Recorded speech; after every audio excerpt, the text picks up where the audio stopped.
name's Sam. I'm an advisor here at AdviseWise, and I'm joined with Dr Steve Garth from our investment committee.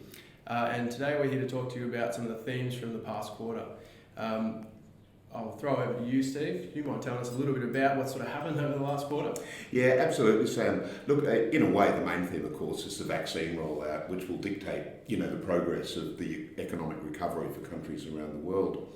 But when you look at financial markets, to me, the two big themes were, number one, we are still in a bull run from the end of the GFC from 2009. The graph on the right will mean probably less to most people. It's a sudden increase in 10-year bond yields. And that's a reflection of the market repricing in their expectations of inflation down the track. It doesn't actually mean that interest rates are going to happen anytime soon, but the market's priced in a differing expectation about inflation, and you'll see that will lead particularly into the return of the bonds in the last quarter. So Steve, with that, can you tell us a bit more specifically about each asset class? Yeah, sure, Sam. Let me put up a chart which actually shows the major asset classes, starting on the left-hand side here with cash and bonds. No surprise that cash returns zero, pretty much zero for the quarter. And when you look at bonds, they are negative. That does worry people, but as I say, it's simply because those long yields went up. When yields go up, bond prices go down. That's not that unusual that it happens from time to time.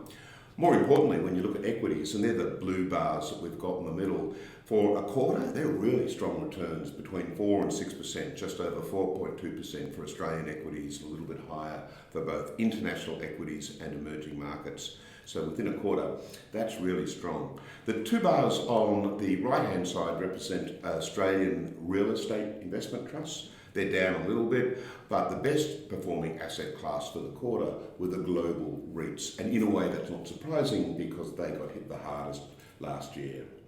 So that quarter over Australia, over 4% for the quarter. I think most people would be pretty happy about that. Yeah. Can you tell us a little bit more about the drivers of the reasons for those returns? Yeah, that's a great question. I'll put up a chart here, which first of all, on the right-hand side, a pie chart showing really the breakdown of the ASX 200 into the different sectors. They're just the different industries.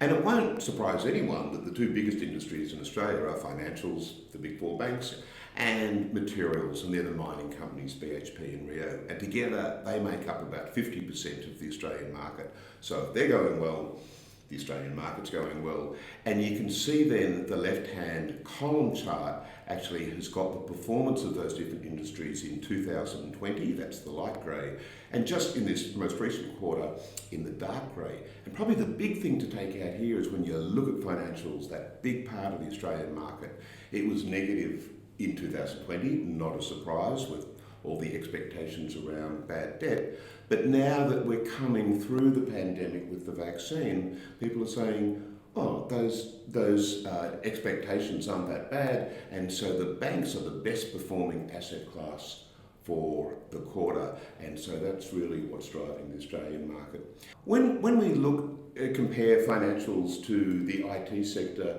I don't think anyone will be surprised that in 2020 the IT sector was the highest performing industry. Think of Afterpay and Xero. But the thing is, they're only about 4% of the Australian market. So even though they perform well, they don't move the dial that much. So this is called a sector rotation, where financials did poorly, they're now doing well. IT did really well, it's now not doing as well. Thanks, Steve, for that about Australia. Maybe we can touch on the US now. Yeah, look, the US is interesting because when you look at the breakdown by sector of the US, it's quite different to Australia. And we've even shown that by using different colours to bring that out in our pie chart. The biggest sector in the US is the information technology sector. Think Apple and Microsoft. Apple is the biggest company in the world. And then another fairly big sector is called the communication services, and that's Google, Facebook and Netflix. Also, they've had a great run last year. So together, they make up around 40% of the US market. But we're seeing the same thing. While they had great runs in 2020, they're off a little bit in the first quarter, and the banks, which didn't do very well in 2020, are the best performing asset class of the first quarter. So again, you're seeing this rotation, and you may have heard, Sam, that value stocks have come back into fashion. So for a long time, the growth stocks, which typically you think of IT stocks, have done really well. Value stocks not as well. We've now got this rotation where the value stocks are doing well and growth not as well. But it's really important to say, Sam, that you can't pick these cycles, and there's no guarantee that in the next quarter the banks will continue to do well. So it's best to be diversified across both Australian and international shares. So you do get exposure not only to the financials and the mining, but you also get exposure to communication services and information technology and health services, which are much larger in markets like the US.